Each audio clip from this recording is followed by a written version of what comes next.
When I was writing Leaders Eat Last, I got to the point where I couldn't do it.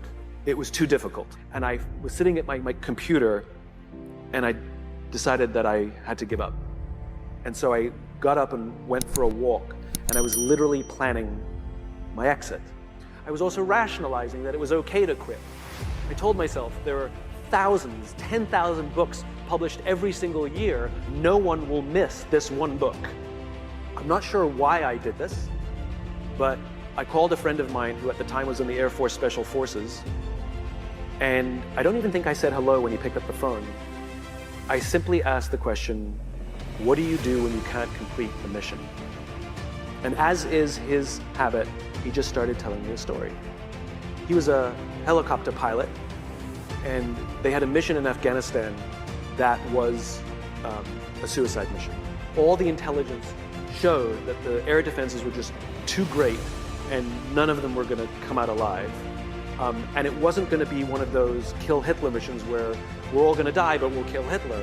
This is like, we're all going to die, and the mission will also fail.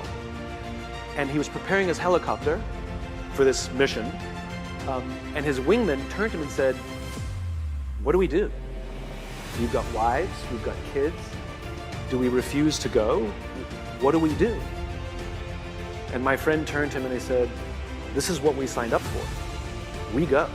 He asked me, he said, is this book more or less powerful than Start With Why? I said, the research has impacted me greater. It's more powerful. He says, all right, I'm going to tell you a funny story. Before I met you, I'd become disillusioned with the Air Force and I was going to quit. And I found this kooky little book called Start With Why, and it completely re-inspired me. And I decided to stay, and I'm a better leader now than I was before because of that book. And if you're saying that this book is more powerful than the first one, then we need this book. He said, this is what you signed up for. You have no choice. Clearly his mission was scrapped at the last minute. The underlying message of this is what you signed up for, you have no choice, wasn't a mean message. The underlying message was, and I will be here with you. The underlying message was, no matter what, you can call me at any time. I've got your back. And that's the important part. I turned around, went back to my desk, and finished writing that book. Not that night. I mean, it took me months, but I never thought of quitting ever again.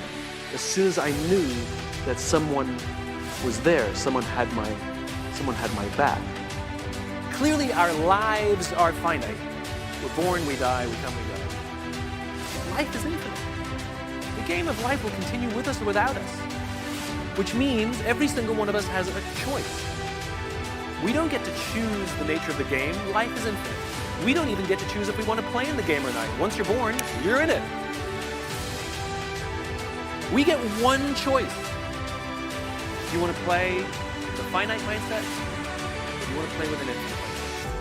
To play with a finite mindset means waking up every day and saying, I'm going to be the best, I'm going to be better than everybody else, I'm going to accumulate more power, more responsibility, more money, whatever it is, whatever your metric is, I'm going to get more than anybody else. Me. And when you die, you take none of it with you. Or we can choose to live our lives with an infinite mindset, which means I'm going to leave this world, this school, in better shape than I found it. It means I'm going to devote my life to see that those around me rise. And we know that we're living with an infinite mindset because our obsession is seeing that we have an impact on the lives of the people around us. We've all had teachers, and some of you are those teachers, where 20 or 30 years from now, I can go to one of your students and say, you're a remarkable human being, you've accomplished so much in your life.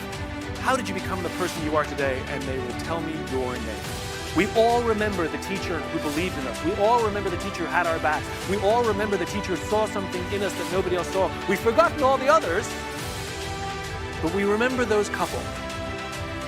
And that's what it means to live with an infinite mindset. It means we devote ourselves to that mindset for everyone in our lives. That other teachers will say that about us. Other principals will say that about us. Other students will say that about us. Our friends will say that about us. I am who I am today because of you, and I will commit to live the same life that you taught me how to live. And you will literally live on beyond your own lifestyle, your own lifetime. That when you're gone, others will carry your work for you. This is what it means to live an infinite life, and it is just a choice. The human brain cannot comprehend the negative. It is incapable. Yes, it's true. I'll give you an example. You ready? Don't think of an elephant. Yeah, I know. You can't tell the human brain not to do something, right? And so what happens is we very often reinforce things when we put things in the negative, right? I can't get apart. I can't get apart. I can't get apart, right? Or I can't do this versus I'm going to keep doing this. And it's such a huge thing to convert things into the affirmative. You're supposed to do it with children as well. We're supposed to say, instead of saying to children, don't eat on the couch, we're supposed to say, eat at the table. Right? We tell people what we want them to do, not what we don't want to do. Pilots know this, right? It is well known in the pilot community that when you tell a pilot, don't hit the obstacle, they'll hit the obstacle. Because what they're doing is focusing on the obstacle.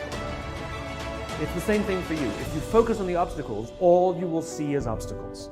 It's your choice how you choose to perceive your own career. It's literally perspective. Finite mindset is everything is about this transaction, this listing. An infinite mindset is I may win or lose this game, I may win or lose this transaction, and there'll be another one, and another one, another one. And the goal is not to win this one. The goal is to be better and better and better. And what happens is you win more often. The infinite game, the infinite mindset is about having the strength, the will and the resources, which means will is I really still enjoy this industry. And the resources is I got the money to stay in the game. If you run out of will or you run out of resources, you find a different line of work, right? The goal is not to win every game. The goal is to stay in the game as long as possible. And you're more likely to stay in the game as long as possible if you're enjoying it and if you're making money. So, like I said, think of those agents who are better than you, whether they're better marketers or better salesperson, or they get more recommendations. And again, you don't have to like them, you have to thank them and study them and learn what they're doing, as I said, because their strengths are revealing to you your weaknesses. And sometimes partner with them because you're actually stronger together. But hating them is stupid.